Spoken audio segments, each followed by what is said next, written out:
Hello दोस्तों, welcome to my channel. तो आज से हम लोग 11th का भी टॉपिक स्टार्ट करेंगे, नया चैप्टर, जो कि पहला चैप्टर है यूनिट एंड डायमेंशंस। तो उसको स्टार्ट करने से पहले मैं चाहता हूँ आप लोगों को साइंस का कुछ बेसिक जानकारी दे दूँ, फिर फिजिक्स पे भी आएंगे हम लोग, क्योंकि पर्टिकुलरली हम लोग फिजिक्स ही पढ़ रहे हैं। फिजिक्स का भी कुछ बेसिक जानकारी लेके फिर हम लोग यूनिट एंड डायमेंशन स्टार्ट किया जाएगा। तो यहाँ मैंने लिखा हुआ है, पहले ऑलरेडी लिख दिया है, क्योंकि इससे हम लोगों का टाइम बचेगा। ऐसे मैं आप लोगों के सामने लिखूंगा तो टाइम बहुत ज़्यादा और वीडियो काफ़ी लंबी हो जाएगी, जो मैं नहीं चाहता हूँ। तो देखिए, साइंस मैंने यहाँ पे लिखा है। साइंस जो वर्ड है वो लैटिन वर्ड से लिया गया है, derived from Latin word scientia. इसका मतलब होता है टू नो, इसका मीनिंग है टू नो, जानना, कुछ जानना ही साइंस है, समझे। साइंसिया जो वर्ड है वो लैटिन वर्ड है, उसी से साइंस बना है। तो चलिए, साइंस कहते किसको है, तो मैंने यहाँ पे लिखा हुआ है, knowledge man has gained through experiment and observations when systematically organised is science.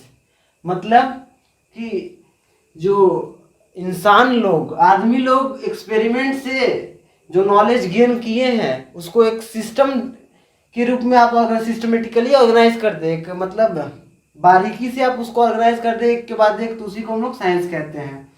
तो फिजिकल साइंस हम लोग पहले बात करेंगे, साइंस का पार्ट बात करेंगे कि साइंस में कौन कौन से पार्ट होते हैं। तो पहला फिजिकल साइंस होता है और दूसरा बायोलॉजिकल साइंस होता है। तो देखिए, फिजिकल साइंस में हम लोगों का क्या होता है, जो हम लोग नॉन लिविंग थिंग के बारे में जितने चीजें पढ़ते हैं वो फिजिकल साइंस के अंतर्गत आता है, और जो लिविंग थिंग के बारे में पढ़ते हैं हम लोग, जो जीव है उसके बारे में पढ़ेंगे तो हम लोग वो बायोलॉजिकल साइंस के अंदर आएगा। तो फिजिकल साइंस इसी पे हम लोग डील करेंगे, इसी का पर्टिकुलर एक ब्रांच रहेगा फिजिक्स, उसी को हम लोग पढ़ेंगे। तो physical science, science deal with non living things, ठीक है। इसमें क्या क्या आते हैं, physics, chemistry, geology, geography, astronomy, oceanology. ये जियोलॉजी है, जूलॉजी नहीं, जियोलॉजी। ये अर्थ के क्रस्ट के बारे में हम लोग पढ़ते हैं, बेसिकली अर्थ के बारे में पढ़ते हैं, ठीक है। अब देखिए, बायोलॉजिकल साइंस है दूसरा। Biological science deal with living things, ठीक है, मतलब जिसमें जान है उसी के बारे में हम लोग बायोलॉजिकल साइंस पढ़ते हैं। इसमें आता है बॉटनी। बॉटनी बेसिकली हम लोग प्लांट वगैरह के बारे में पढ़ते हैं। जूलॉजी, जूलॉजी एनिमल वगैरह के बारे में पढ़ते हैं। और इंथोलॉजी, ये बेसिकली बर्ड्स के बारे में पढ़ते हैं। आर्थ्रोपोलॉजी, ये बेसिकली मतलब ह्यूमन कैसे बने उसके बारे में बताता है। और फॉरेंसिक साइंस आप लोग जानते हैं, जो सीआईडी वाईडी लोग काफ़ी लोग देखते हैं, तो उसमें फॉरेंसिक लैब होता है। वही जो लोग क्रिमिनल लोग रहते हैं, मर्डर वर्डर करके भाग जाते हैं लोग, तो उसी का जांच करने के लिए फॉरेंसिक साइंस का यूज़ होता है, जो कि बायोलॉजिकल साइंस के अंदर आता है। अब देखिए, हम लोग बेसिकली फिजिक्स स्टार्ट करेंगे। 11th का फिजिक्स है, यूनिट एंड डायमेंशन। तो फिजिक्स क्या होता है, तो this is the branch of science deal with the study about the nature and the related phenomenon. मतलब हमारे आसपास में नेचर में जितने सारे घटनाएं घट रही हैं उसके बारे में हम लोग पढ़ते हैं फिजिक्स में। जैसे हम लोगों को कोई चीज़ दिख रही है, जैसे मैं कैमरा को देख रहा हूँ और मेरे को ये ब्लैक ब्लैक वाइट बोर्ड है, ब्लैक बोर्ड नहीं है, ब्लैक बोर्ड दिख रहा है। ये क्यों दिख रहा है, क्योंकि लाइट आ रही है, लाइट आ रही है बल्ब से, इस पर टकरा के रिफ्लेक्ट होके मेरे आंखों में जा रही है, तभी मैं इसको देख पा रहा हूँ। किसी चीज़ को आप लोग तभी देख पाते हैं जब उस ऑब्जेक्ट से लाइट आपके आंखों में आती है, मतलब रिफ्लेक्ट होके आती है, तभी आप उस चीज़ को देख पाएंगे। अगर रिफ्लेक्ट होके आपके आंखों तक नहीं पहुंच पा रही है तो आप उस चीज़ को नहीं देख सकते हैं। तो उसी टाइप के फेनोमेनन के बारे में हम लोग पढ़ेंगे, जो भी नेचर से रिलेटेड हम लोग के आसपास घटनाएं घट रही है वो पढ़ेंगे। अब देखिए, फिजिक्स में बहुत बहुत ब्रांचेज होते हैं, फिजिक्स में बहुत सारे ब्रांचेज होते हैं। मैकेनिक्स, इलेक्ट्रोडायनेमिक्स, थर्मोडायनेमिक्स, ऑप्टिक्स, यही सब हम लोगों को पढ़ना है। तो देखिए, मैकेनिक्स में भी पार्ट्स होते हैं। जैसे मैकेनिक्स में क्लासिकल मैकेनिक्स, उसमें बेसिकली हम लोग न्यूटनियन मैकेनिक्स पढ़ेंगे। तो न्यूटनियन मैकेनिक्स काफ़ी इंटरेस्टिंग है, उसमें न्यूमेरिकल्स बहुत सारे आपके कॉम्पिटिटिव एग्जाम में आते हैं, बहुत ही इंपॉर्टेंट है न्यूटनियन मैकेनिक्स। तो वो क्लासिकल मैकेनिक्स में आता है। और एक आता है रिलेटिविस्टिक मैकेनिक्स। जैसे क्लासिकल मैकेनिक्स में देखिए, हम लोग डील करते हैं जब पार्टिकल, कोई भी पार्टिकल या ऑब्जेक्ट लो स्पीड से चल रहा हो। मतलब लो स्पीड कहने का मतलब कि स्पीड ऑफ लाइट आप लोगों को पता है 3 × 10⁸ मीटर पर सेकेंड होता है, उसके कंपेरेबल ना हो तो उसको हम लोग बोलते हैं कि लो स्पीड है। और उसके कंपेरेबल कोई पार्टिकल का स्पीड हो गया, ठीक है, अगर 10% भी स्पीड ऑफ लाइट का गेन कर लिया तो उसको हम लोग रिलेटिविस्टिक में ही मानेंगे, ठीक है। 10%, 20% काफ़ी हाई स्पीड होता है भाई, 3 लाख किलोमीटर पर सेकेंड होता है स्पीड, तो उसका 10% निकालेंगे तो बहुत ज़्यादा होगा, 20% और ज़्यादा। तो मैकेनिक्स में ये बात करेंगे। इलेक्ट्रोडायनेमिक्स में बेसिकली हम लोग इलेक्ट्रोस्टैटिक्स, ये सब 12th का टॉपिक है, वो सब देखेंगे हम लोग। थर्मोडायनेमिक्स 11th में ही है, तो इसको बारीकी से पढ़ेंगे। ऑप्टिक्स, देखिए ऑप्टिक्स में भी ब्रांचेज हैं, वेव ऑप्टिक्स, रे ऑप्टिक्स और एक क्वांटम ऑप्टिक्स भी होता है, तो वो सब भी पढ़ेंगे हम लोग डिटेल्स में। बाकी 12th का भी बैच मैं स्टार्ट कर दिया हूँ, वहाँ पे इलेक्ट्रोस्टैट्स पढ़ा रहा हूँ। अगर आप लोग इंटरेस्टेड हैं तो वहाँ जाके आप हमारे प्लेलिस्ट में, इलेक्ट्रोज नाम से प्लेलिस्ट में बनाया हूँ, वो जाके चेक कर सकते हैं। अभी ख़त्म नहीं हुआ है, अभी चल ही रहा है, ठीक। तो ये हो गया। अब चलिए आगे फिजिक्स में बढ़ते हैं हम लोग आगे। तो यहाँ पे हम लोग फिजिक्स के बारे में जान रहे थे कि उसमें कौन कौन से ब्रांचेज होते हैं, तो चलिए आगे बढ़ते हैं। तो physics is the science of accurate measurement. हम लोग फिजिक्स में हर चीज़ की एक्यूरेट वैल्यू निकाल लेते हैं, ठीक है, एक्यूरेट मेजरमेंट का वो साइंस है। और हम लोग बेसिकली इसमें हम लोग प्रॉपर्टीज ऑफ मैटर के बारे में पढ़ते हैं। मैटर है, उसके क्या क्या प्रॉपर्टीज हैं, तो उसके बारे में पढ़ते हैं। तो ये फिजिक्स में स्टडी और द प्रॉपर्टीज ऑफ मैटर। और जो प्रॉपर्टीज क्या है, वो एट्रीब्यूट भी है और एब्स्ट्रैक्ट भी है। एट्रीब्यूट है तो वो मदद करता है हम लोग को टू आइडेंटिफाई द ऑब्जेक्ट, और एब्स्ट्रैक्ट है, और ये एब्स्ट्रैक्ट को हम लोग डायरेक्टली मेजर नहीं कर सकते हैं। तो हम लोग ने यहाँ पे लिखा है properties are attribute which help us to identify the object, and properties abstract this can not be directly measured. तो देखिए बेसिकली हम लोग प्रॉपर्टीज दो टाइप के होते हैं, दो मैंने स्टेटमेंट यहाँ पे लिखा हुआ है, उसके हिसाब से दो टाइप के प्रॉपर्टीज हो गए, जो कि डायरेक्टली मेजर हो सकते हैं और जो कि डायरेक्टली मेजर नहीं हो सकते हैं।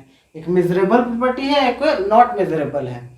तो हम लोग फिजिक्स में पढ़ते हैं वही जो मेजरेबल है। In physics we are concern with the measurable properties.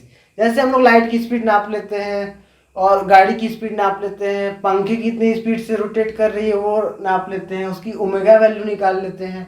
तो ये सब हम लोग जो मेजर कर सकते हैं वही हम लोग फिजिक्स में पढ़ते हैं। जो मेजर नहीं कर सकते हैं वो नहीं पढ़ते हैं। जैसे प्यार है, प्यार को हम लोग मेजर नहीं कर सकते। लोग कहते हैं कह रहे हमको तुमसे बहुत प्यार है, अरे कितना प्यार है आप मेजर कर सकते हो? तो वो मेजरेबल नहीं है। तो प्यार व्यार नाम का चीज़ कुछ फिजिक्स में है नहीं। अब ऐसा नहीं है कि एक फिजिसिस्ट को प्यार नहीं हो सकता है। आइंस्टीन सर को देख लीजिए, कितने लोगों से प्यार किए हैं वो। जीनियस सीरीज है, आप लोग देख सकते हैं, बहुत ही मतलब उनका काम को दिखाया गया है, सोशल लाइफ को भी दिखाया गया है। तो बहुत अच्छी सीरीज है, आप लोग देख सकते हैं उसको। तो चलिए हम लोग आगे बढ़ते हैं। तो मेजरेबल प्रॉपर्टीज, देखिए मेजरेबल प्रॉपर्टीज में पढ़ते हैं हम लोग। अब हमने यहाँ पे एग्जाम्पल लिखा हुआ है, दो एग्जाम्पल लिखा हुआ है। तो यहाँ पे एक ब्लॉक है, ब्लॉक मतलब लकड़ी का कुछ वुडन टाइप का क्यूबिकल ब्लॉक है, रखा हुआ है सरफेस पे। तो ये सरफेस पे रेस्ट में है, and it will be in rest till some external force is applied on it. मतलब जब तक कोई और फोर्स नहीं एक्ट करेगा ये यहाँ से हिलने वाला है नहीं, ठीक है। तो ये एक प्रॉपर्टी है, और इस प्रॉपर्टी को कहते हैं हम लोग इनर्शिया ऑफ रेस्ट, ठीक है। मैंने यहाँ पे लिख दिया है पहले ही से, this property is called inertia of rest. मतलब जब तक ये ऑब्जेक्ट पे कोई बाहरी बल ना लगे, बाहरी फोर्स ना लगे, एक्सटर्नल फोर्स ना लगे, तब तक ये ऑब्जेक्ट वहीं पे रहेगा। तो उस प्रॉपर्टी को बोलते हैं हम लोग इनर्शिया ऑफ रेस्ट। इस पे हम लोग आएंगे, न्यूटन्स लॉ करेंगे तो आएंगे उस पर, फ्रिक्शन करेंगे तो आएंगे इस पे हम लोग, कि कितना फोर्स लगा देंगे तब वो चलने लगेगा जब हम लोग का सरफेस रफ हो। तो उस पर बहुत अच्छे अच्छे न्यूमेरिकल्स रहते हैं, वो करेंगे। यहाँ पे है हम लोगों का, देखिए एक वही सेम ब्लॉक है, v वेलोसिटी से जा रहा है। तो ये v वेलोसिटी से जाते रहेगा जाते रहेगा। ये देखिए सरफेस है जो स्मूथ है, जो कोई फ्रिक्शन नहीं है, ठीक है। तो ये v वेलोसिटी से जाते रहेगा जब तक कोई बाहरी बल इस पे ना लगे, एक्सटर्नल फोर्स इस पे एक्ट ना करे, ताकि उसके मोशन को रोक दे। जैसे ये इधर जा रहा है तो फोर्स को हम लोग को इधर लगाना पड़ेगा, तभी तो ये रुकेगा। तो जब तक ये फोर्स रुकेगा लगेगा नहीं, तब तक वो चलते रहेगा, आगे चलते रहेगा v वेलोसिटी से। तो इस प्रॉपर्टी को हम लोग बोलते हैं कि property, this property is inertia of motion, this property is called inertia of motion. इस पे भी हम लोग काफ़ी चर्चा करेंगे, न्यूमेरिकल्स लगाएंगे। तो अभी तो बस डिफिनेशन हम लोग देख रहे हैं, एक दो क्लास डिफिनेशन में ही चलेगा। तो बाकी न्यूमेरिकल हम लोगों को ज़्यादा करना है, क्योंकि कॉम्पिटिटिव एग्जाम में न्यूमेरिकल से ज़्यादा रहते हैं, ठीक है। तो चलिए अब आगे हम लोग मास के बारे में देखते हैं, मास क्या है। तो यहाँ पे देखिए मास, मास किसे कहते हैं, तो basically mass is the measure to the property inertia, ठीक है। तो और इसको कह सकते हैं हम लोग दूसरी भाषा में, मास is the measurable quantity associated with the property inertia. इसका मतलब बेसिकली यही हुआ कि मास ज़्यादा होगा तो इनर्शिया ज़्यादा लगेगा, मास कम होगा तो इनर्शिया कम लगेगा। इनर्शिया हम लोगों ने अभी दो एग्जांपल मैंने यहाँ पे लिखा था, एक ब्लॉक रेस्ट में था, एक मूव कर रहा था। मैंने बताया कि अगर वो ब्लॉक के पास ज़्यादा मास रहता और वो सरफेस फ्रिक्शन वाला रहता तो उसको रोकने के लिए हम लोगों को ज़्यादा फोर्स लगाने की ज़रूरत थी, ठीक है। फ्रिक्शनल फोर्स ज़्यादा लगाने की ज़रूरत थी, मतलब सरफेस ही फ्रिक्शन फोर्स लगाता, लेकिन वो ज़्यादा लगाता क्योंकि उसके पास मास ज़्यादा है, तो मास ज़्यादा है तो उसके पास इनर्शिया ज़्यादा रहेगी, ठीक है। तो मास बेसिकली हम लोग मेज़र करते हैं फिजिकल बैलेंस के हेल्प से, ठीक है। तो ये एक apparatus होता है। और देखिए यहाँ पे फिजिकल क्वांटिटी क्या होता है, physical quantity A measurable quantity associated with a property is physical quantity, ठीक है। कि मतलब कोई भी क्वांटिटी उसको हम लोग मेजर कर सकते हैं, वो नॉन मेजरेबल वाला तो हम लोग फिजिक्स में पढ़ते ही नहीं है। तो एक क्वांटिटी हो जिसको हम लोग मेजर कर सकते हैं और उसके साथ एक प्रॉपर्टी भी एसोसिएटेड हो, कोई भी प्रॉपर्टी एसोसिएटेड हो तो उसको हम लोग फिजिकल क्वांटिटी कहेंगे, ठीक है। प्रॉपर्टी नहीं रहा तो फिजिकल क्वांटिटी नहीं कहेंगे, ठीक है। और मेजरेबल क्वांटिटी है तो उसके पास कोई ना कोई प्रॉपर्टी होगा ही होगा, आप लोग बस ढूंढेंगे तो प्रॉपर्टी मिल जाएगी, ठीक। तो उसी को हम लोग फिजिकल क्वांटिटी कहेंगे। तो हम लोग ये मास देख लिए, अब हम लोग नेक्स्ट टर्न पे देखेंगे कि स्ट्रक्चर ऑफ एटम्स बेसिकली देख लेंगे। अभी हम लोग बेसिक चीज़ें सीख रहे हैं कि इसके बाद वाले क्लास में एक और क्लास लगेगा, फिर हम लोग यूनिट एंड डायमेंशन स्टार्ट कर देंगे। डायमेंशनल फॉर्मूला निकालना, डायमेंशनल सब चीज़ देखेंगे क्या क्या होता है, किसी भी फॉर्मूला का डायमेंशन निकालना वो भी सीखेंगे हम लोग। तो पहले हम लोग बेसिक चीज़ें देख लेते हैं, बेसिक डिफिनेशंस हैं वो देख लेते हैं। अब देखिए हम लोग नेचुरल फोर्सेस के बारे में भी नेक्स्ट टर्न में देखेंगे, जो 4 नेचुरल फोर्सेस होते हैं उसके बारे में भी नेक्स्ट टर्न में देखेंगे, फिर हम लोग आगे बढ़ेंगे। तो आज के लिए बस इतना ही, हम लोग मिलते हैं नेक्स्ट क्लास में। Thanks for watching.